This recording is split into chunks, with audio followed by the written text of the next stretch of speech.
Bienvenue dans l'univers de Claudio Ruax, artiste et poète.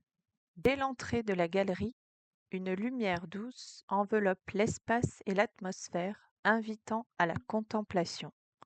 Le lieu est baigné d'une lumière blanche et uniforme qui met en valeur la texture unique des œuvres. Ici, l'exposition se déploie sur un sol lisse en marbre clair, facilitant la déambulation. La plupart des œuvres sont de grands formats carrés ou rectangulaires, suspendus à hauteur des yeux, se détachant nettement sur les murs blancs épurés. En approchant des premières toiles, ce qui frappe immédiatement, c'est la matière. Ruax n'applique pas seulement de la couleur, il sculpte la peinture.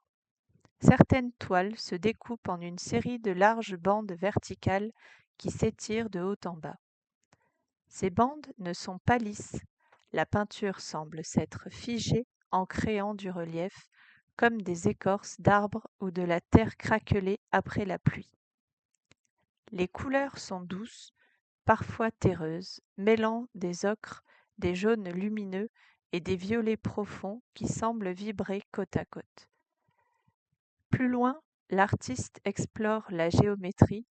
On découvre des compositions de petits triangles multicolores agencés comme un kaléidoscope ou de grands rectangles rappelant des vitraux modernistes.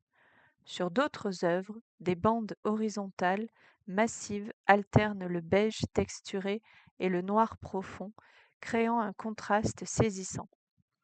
Au fond de la salle, de larges fenêtres s'ouvrent sur un magnifique panorama de toits en tuiles et de collines verdoyantes, baignant la pièce d'une clarté naturelle qui dialogue avec la poésie des tableaux.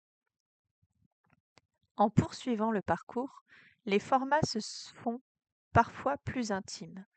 L'artiste intègre des éléments de la nature directement sur la toile, comme des pommes de pin fixées au centre de fond blanc, craquelés comme du vieux plâtre.